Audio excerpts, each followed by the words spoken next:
오늘도 좋은 날입니다. 우리가 교회 건축을 위해서 열매 맺는 길, 이제 마지막 부분에 대한 말씀을 나누겠습니다. 우리가 하나님의 몸된 교회를 세우기 위해서는 사실 이 모든 사람들을 생명의 체험하도록 이끌어주는, 그들을 양육하고 목양하는 것이 필요합니다. 그래서 이 성도들로 하여금 우리 안에 영접되신 생명이신 그리스도에 대한 이게 체험을 갖도록 돕는 것이 곧 양육이다. 그리고 그들이 영적인 성장에 따라 이끌어주는 것을 의미합니다. 사실 우리가 아이가 태어나면 우리가 그 가정을 보면 이제 처음 부모가 돌보고 어느 정도가 되면 조금 이렇게 뒤집기도 하고 기기도 하고 걷기도 하고 그러면서 성장하면서 이제 유치원도 가고 초등학교, 중학교, 고등학교, 대학교 이런 과정을 성장하면서 과정을 갖춥니다. 영적인 것도 그렇게 생명의 그런 단계가 있는 것을 우리가 알고 그들을 도와줘야 됩니다. 사실 우리가 사람들로 하여금 구원받은 사람들을 어떻게 양육할 수 있는가, 이끌어줄 수 있는가, 가장 기본적인 전제는 그들로 하여금 구원에 대한 확신을 갖게 하는 것입니다. 여러분들이야 이미 다 구원에 대한 확신이 있지만 교회 온 지 얼마 안 된 사람, 전도를 받아서 이렇게 이끌려진 사람들 중에 많은 사람들은 구원에 대한 그런 확신이 없을 수가 있습니다. 지금이야 안 그렇지만 여러분들이 한번 이분이 구원 받았는가 받지 않았는가 거기에 대한 질문도 중요하고 구원에 대한 확신을 심어주는 것이 얼마나 중요한 것을 분명히 알아야 됩니다. 왜냐하면 우리가 구원에 대한 이해와 구원에 대한 체험이 없고 확신이 없으면 영적으로 성장하기가 어렵게 되죠.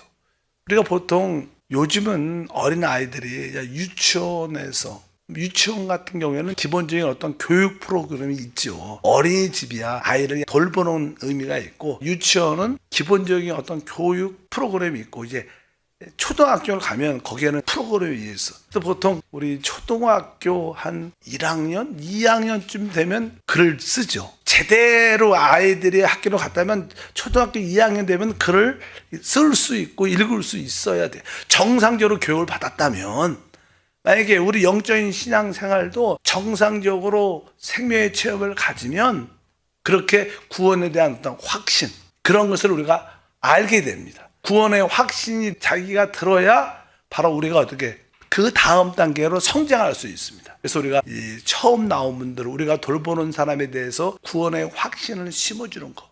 우리가 우리 교회도 주일 예배 때는 혹시 처음 나온 사람을 위해서 늘 영적 기도를 시키죠. 구원이라는 게 무엇인가? 그것은 바로 예수를 피로 말미암아 우리가 제사함을 받고 그 결과 하나님 앞에 의롭다함을 얻고 하나님의 생명인 영생을 얻는 것을 구원이라고 표현합니다. 그래서 우리 교회에서는 늘 고백하죠. 내가 제사함 받고 하나님 앞에 의롭다함을 얻고 내가 영생을 받은 것을 내가 내적으로 알 때 구원의 확신이 생기고 또 구원의 확신은 사실 체험적으로 알 수도 있지만 체험적으로 넘어서 가장 기본적인 것은 성경 하나님 말씀 아버지께서 말씀하셨어요. 우리가 주 예수를 믿어 우리는 구원을 받습니다. 아들을 믿는 자는 영생을 얻습니다. 이것은 사실 하나님의 말씀이기 때문에 내 느낌과 상관없이 우리는 하나님의 말씀을 믿기 때문에 하나님 말씀에 주 예수를 믿으면 구원을 받는다. 그 생명은 아들 안에 있는 것이다. 이렇게 우리가 주 예수를 믿으면 당연하게 구원받는 것을 아버지의 약속의 말씀을 통해서 알게 되고 성령이 우리에게 체험되면 내가 내 안에 구원의 확신이 생겨요. 사실. 그래서 성도들로 하여금 성령 세례를 받도록 도와줘야 됩니다. 여러분들이 어느 때 구원의 확신이 들었는가? 대부분 성령 충만 받을 때 확신이 들어요. 그렇다고 해서 성령 충만 받지 못하면 구원받지 않은 것이가 그렇지 않습니다. 우리가 주 예수를 믿으면 내가 느끼든 느끼지 않든 우리는 구원을 받게 됩니다. 이것은 하나님의 약속의 말씀이고 체험이기 때문에 그렇습니다. 어쩌든지 우리는 구원에 대한 확신을 확인해 줘야 된다.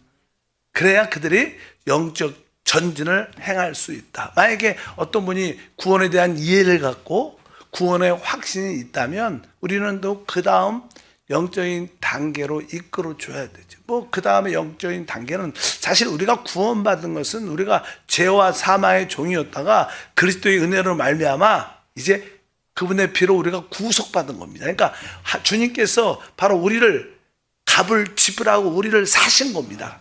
사실 구원받았다는 이제는 우리 것은 우리 게 아니에요. 사실 우리 것은 이제 주님이 피로 사셨기 때문에 그분의 겁니다. 그래서 우리는 이제 나의 모든 삶이 이제 주님을 위해서 사는, 내가 나의 삶은 내 것이 아니라 주님을 위해서 사는 것이구나, 이러한 어떤 헌신에 대한 이해를 갖게 도와줘야 돼요. 대부분 사람들은 이런 과정을 겪지 않죠. 이런 설명이 별로 없으니까 그냥 열심히 자기 문제를 해결을 위해서 교회를 다니는 사람도 많겠지만, 일단은 우리가 구원의 확신을 가진 다음에 그들로 하여금 바로 이제 내 온 존재가 나의 것이 아니고 그분이 피로 사셨기 때문에 나의 것은 주님의 것이구나, 이제 내가 주님을 위해서 사는 게 마땅한 거구나, 그런 헌신이라는 과정을 확인해주고 통과시켜줘야 됩니다. 근데 사실 그것이 뭐 한 번 말한다고 되는 게 아니죠. 그래서 우리 자신의 체험도, 나도 어느 날 내가 나의 것이 아닌 것을 깨닫고, 나 주님이 피값으로 나를 사셨기 때문에 내가 주님의 것이구나, 나의 삶은 주님을 위해서 사는 게 나의 생활이구나, 이렇게 깨닫고 나도 지금 이렇게 주님을 위해서 살고 있다, 뭐 이렇게 우리가 헌신의 의미를 한번 지켜주고, 헌신과 더불어 이제 우리는 구속받았기 때문에 이제는 세상과 끝나야 된다. 세상과 끝나. 우리가 침례를 받는 여러 가지 의미가 있지만 그 중에 하나는, 침례의 또 하나의 의미는 내가 세상에 대해서 어떻게 끝났다는 거예요. 이스라엘 백성들이 애굽에서 이제 홍해 바다를 건너갈 때 이 홍해 바다의 그것을 침례라고 말을 하고 있어요. 한편적으로 우리가 침례는 2번 받죠. 어떻게 또 요단강을 건너갈 때도 침례입니다. 그러니까 이 홍해 바다의 침례는 세상에 대해서 끝난 자임을 고백하는 거예요. 그리고 요단강을 건널 때는 내 육신에 대해서 내가 끝냈다. 우리는 세상에 대해서 끝나야 되지만 또 한편적으로 육신에 대해서 더 이상 내가 아니라는 거예요. 그것을 분명히 알아서 옛 세상에 대한 처리를 갖도록 도와줄 필요가 있다. 그래야지 그들이 확실하게 전진할 수 있습니다. 많은 사람들이 구원은 받았지만 헌신에 대한 이해가 없고 옛 세상에 대한 처리가 안 되기 때문에 뭐 앞으로 전진하려도 이게 끈이 세상에 묶여 있기 때문에 가려고 더 이상 가지 못하고 다시 뒤로 당겨지고 그런 분들이 많죠. 그래서 우리가 정확하게 그들에게 영적인 생명을 이해하시려면 우리가 돌보는 그 사람에 대해서 구원의 확신, 헌신에 대한 올바른 이해와 체험을 갖도록 도와주시고, 또 옛 세상에 대한 과거를 처리할 수 있도록 이끌어줄 필요가 있다. 이런 기본적인 이런 것이 이제 기본적인 초등학교에서 영적인 신앙의 단계에 올라가는 모습이라고 말씀을 드릴 수 있습니다. 그래서 어차피 우리가 사람을 돌볼 때 이러한 가장 기본적인 생명에 대한 체험을 갖도록 이끌어줘야 되는데, 우리가 이러한 과정을 겪었기 때문에 설명해 줄 수 있는 거예요. 영적인 것은요, 내가 체험한 것만 가르칠 수 있어요. 내가 체험하지 않은 것을 남들한테 가르칠 수 있지 않습니다. 내가 이 구원의 확신도 체험했으니까 그것을 말할 수 있고, 내가 헌신을 했기 때문에 헌신하는 게 무엇인가를 알기 때문에 말할 수 있고, 내가 옛 세상에 과거를 처리했기 때문에 그것에 대한 이해를 가졌기 때문에, 또 우리가 하물며 거듭남도 내가 성령으로 거듭난 것을 알기 때문에 거듭남을 이야기하고, 또 대화를 하다 보면 저 사람이 거듭났는지 안 났는지 알 수 있어요. 왜? 체험한 것만 내가 알 수 있고 가르칠 수 있다. 그래서 우리가 어차피 우리들도 영적인 성장의 체험을 위해서 추구하는 마음이 많아야 된다. 그래서 여러분들이 생명의 체험 안으로 그들을 이끌어오는 것이 아주 중요한 줄 믿습니다. 그래서 우리가 돌보는 사람에 대해서 이제 영적인 상태가 어떤가, 이분은 영적인 현 주소가 어떤가, 또 내 자신도 한 번쯤은 먼저 나의 영적인 상태, 현 주소가 어딘가를 알아야 됩니다. 우리 교회 양육공과에 보면 그리스도인의 영적 성장 단계, 그 책이 있어요. 처음에 이제 우리가 죄를 처리하고, 세상을 처리하고, 그다음에 우리가 이 육신을 처리하고, 양심을 처리하고, 우리 안에 심겨진 그리스도의 생명이 성장하려면 그것을 막고 있는 그런 요소를 제거해야 되잖아요. 그래서 우리 안에 있는 생명이신 그리스도가 마음껏 역사하려면 죄가 처리해야 되고, 다음에 우리가 아까 말한 것, 세상을 좋아하는 세상에 대한 처리, 육신에 대한 처리, 양심에 대한 처리, 그다음 영에 대한 처리, 이러한 그런 과정이 쭉 기록되어 있는데, 그런 공과책을 우리 자신이 먼저 정독하고 나의 생명의 체험을 가져봐야 돼. 그리고 나서 성도들의, 우리가 돌보는 사람에 대해서 이 영적 성장의 생명의 체험을 하나하나 이끌어줘야 된다. 근데 우리가 지식을 전하는 게 아니라 생명의 체험을 갖도록 돕는 것이다. 이걸 알아야 됩니다. 우리가 뭐 지식을 안다고 되는 것은 아니지. 그래서 우리가 지식을 넘어서 이제 그들로 하여금 생명의 체험을 갖도록 도운 것이 중요하기 때문에, 우리가 그 돌보는 사람이 영적인 상태가 어떠한 상태가 있는지, 어디까지 이분이 영적으로 어느 상태에 있는지, 그것을 우리가 분명히 분별하고 이해할 수 있어야지 그 다음 길로 이끌어줄 줄 믿습니다. 보통 환자들이 몸이 아프면 의사를 만나러 갑니다. 그러면 환자들은 자기가 어떻게 아픈지 증상은 있겠지만 정확하게 원인을 모르죠. 그러나 의사한테 대화를 쭉 하면 의사는 나름대로 압니다. 그래서 어떤 그 증상을 듣고 그 병을 발견하고 거기에 합당한 처방, 약을 지어주죠. 마찬가지로 우리들도 성도들에게 영적으로 어떠한 문제가 있는가를 분명히 볼 수 있어야 된다. 우리가 그것이 바로 양육하는 것이고, 그것이 목양하는 것을 분명히 알아야 될 줄 믿습니다. 그래서 아까 말씀드린, 우리가 돌보는 사람이 생명의 체험 안으로 들어가도록 이끌어줘야 된다. 근데 그 생명의 체험의 실제는 바로 우리 안에 영접된 그리스도입니다. 믿음이라는 것은 그분이 십자가에서 이루신 모든 것을 믿는 겁니다. 그러나 그분이 십자가에서 이루시고 죽으시고 부활하시고 그분이 생명 주는 성령으로 보혜사로 우리 안에 오신 거예요.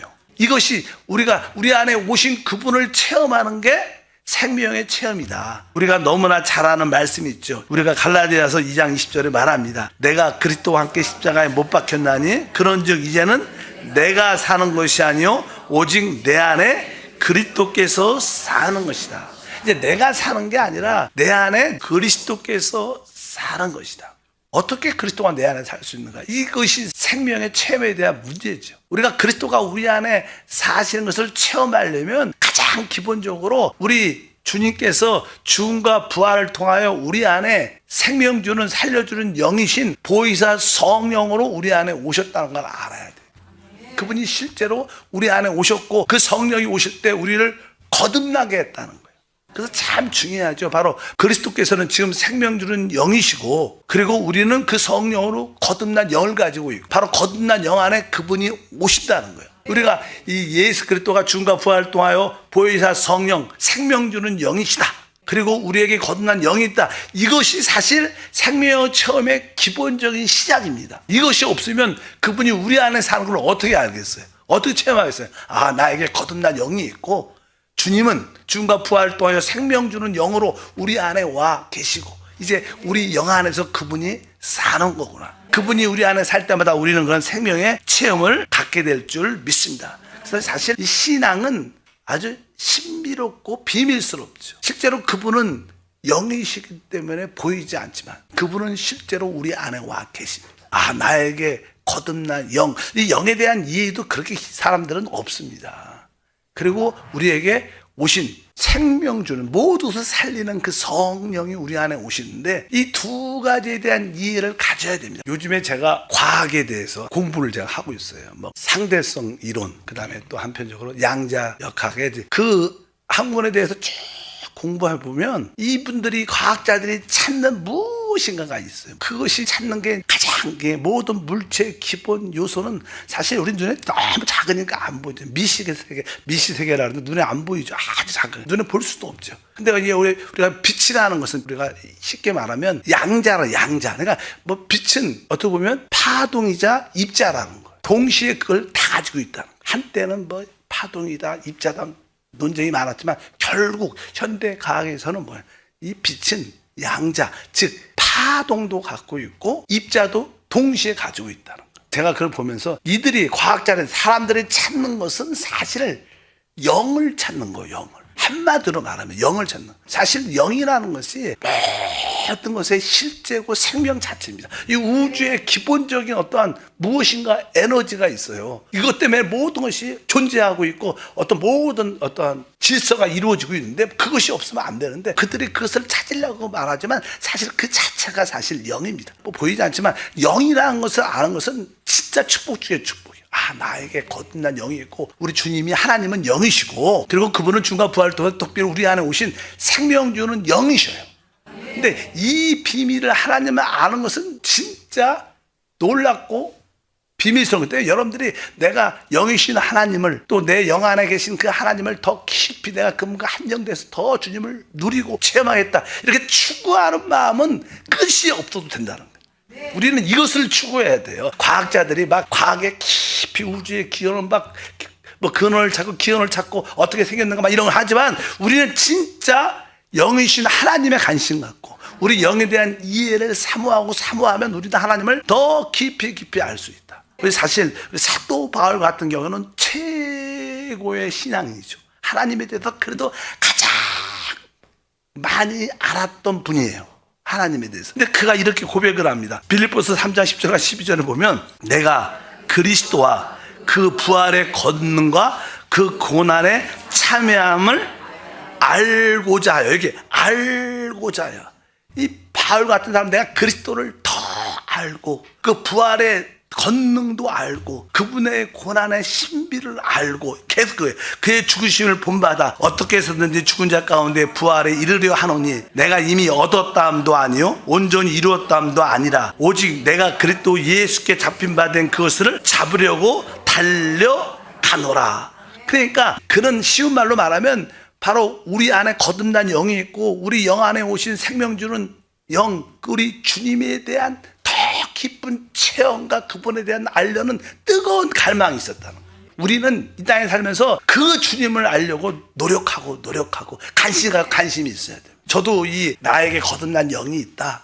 바로 우리 주님은 생명 주는 성령으로 우리 안에 오시고 그분이 우리 그리스도인데 그 내가 사는 게 아니라 그분이 산다. 저는 이걸 진짜 30-40년부터 알았어요. 근데 지금도 알고 있지만 알수록 더 비밀스럽고 더 놀라운 거예요. 그만큼 여러분들이 이 사실을 알면 신앙의 진수를 갖게 돼요. 이것은 뭐 추상적인 게 실제입니다. 실제. 우주의 실제가 있는 것처럼 그 실제는 사실 영이에요. 영. 그 영이 나에게도 있고 거듭난 영. 그 영의 실제이신 주님께서 죽음과 부활을 통해 아예 내 안에 오셔서 그래서 우리 주님은 사실 성령이신 그리스도, 보혜사 성령이신 그리스도십니다. 그래서 주는 영이시다. 주의 영이 있는 곳에 자유함이 있다. 우리 주님은 지금 죽음과 부활을 통해 영으로 우리 안에 오신 거예요. 그분이 그리스도시고 우리 주님이시고 우리 하나님이신 줄 믿습니다. 그래서 우리가 어떻게 내가 살지 않고 내 안에 그리스도가 사는가 그 비결을 체험하려면 바로 우리 주님이 죽음과 부활을 통하여 생명 주는 영이실 뿐만 아니라 우리에게도 거듭난 영이 있다. 여기에 대한 이해와 체험을 가져야지만이 주님이 우리 안에 사는 것을 체험할 수 있게 될 줄 믿습니다. 그래서 우리 안에 주님과 나중에는 뭐예요? 한 영이나 그래요. 주 앞에 앉아 한 영.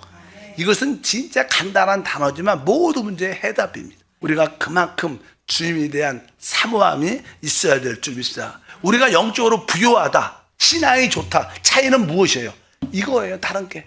내 거듭난 영 안에 생명 주는 성령 그리스도가 내 안에서 계시고 그분이 산다는 거예요. 그분이 바로 이제 내 영 안에서뿐만 아니라 내 생각도 영으로 채우시고 내 감정도 영으로 채우시고 그래서 우리 온 존재를 하나님의 아들로 만드는 일을 그분이 하고 계세요. 이런 그분에 대한 이러한 이해를 가져야 우리가 진짜 생명에 대한 체험을 갖게 되는데 생명의 체험에 대한 기본적인 전제는 우리 주님이 생명 주는 영이시고 우리에게 거듭난 영이 있다. 그러니까 새신자한테 처음부터 이것을 이야기를 해야 되는 거예요. 우리가 거듭난다는 건 뭐예요?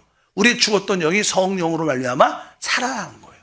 그때부터 주님과 우리 안에 하나 된 생활이 시작되는 줄 믿습니다. 그래서 우리가 처음 여러분이 양육할 때 사람을 돌볼 때 가장 기본적인 것은 우리가 예수의 피로 제사함 받고 이제 그러면 우리가 성령으로 거듭나 우리 안에 살아난 영이 성령이 우리 안에 오신다.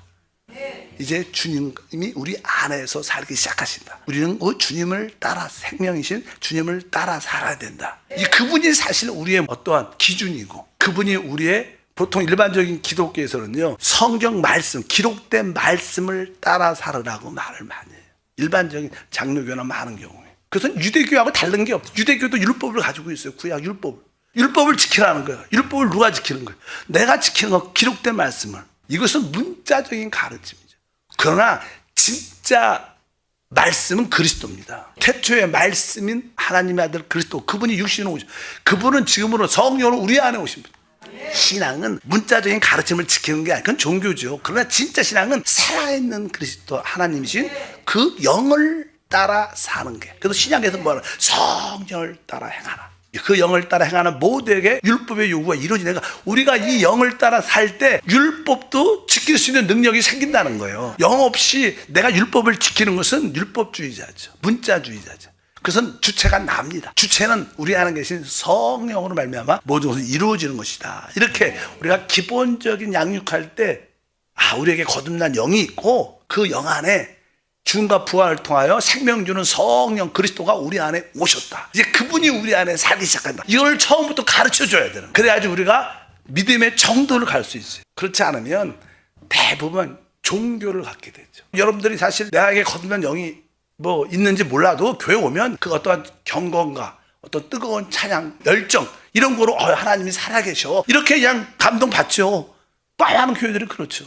그러나 실제로 그냥 어떤 종교 어떤 예식, 형식 그런 가운데도 많이 느끼죠. 우리가 정말로 경건한 어떤 예복을 입고 손을 들고 거룩하게 천주교에서 이렇게 떡을 떼고 이런 것들 딱 보면 뭔가 있는 것처럼 보이죠. 밖에는 이렇게 스탠드 글라스 유리도 다 그렇게 돼 있고 모든 의식들을 딱 보면 하나님이 살아계신 것처럼 보여요. 그러나 실제 우리 하나님은 그런 어떤 종교와 형식 안에 계시지 않아요. 그분은 영이시고 실제로 그분은 우리 안에 오셔서 우리 안에 사시는 분입니다. 바로 그런 기본적인 영에 대한 인식을 세지자에게 잘 심어줘야 된다. 신앙생활은 영을 따라 살고 그 영을 따라 우리가 함께 주님을 기뻐할 때 그것이 교회 생활의 시작이 될 줄 믿습니다. 그리고 나서 이제 우리는 성도들에게 교회가 무엇인가를 보여줄 수 있어야 돼. 이게 단계가 높은 단계죠. 이거는 아마 교회가 무엇이다 그러면 한 거의 대학교쯤 와야 되지 않을까. 아까 영은 초등학교에서 배우고 그 다음에 중학교에서 그냥 내 안에 사시는 그분을 알고 이제 교회를 봐야 되는데 사실 교회라는 것은 우리 주님은 무엇을 하시는가. 주님은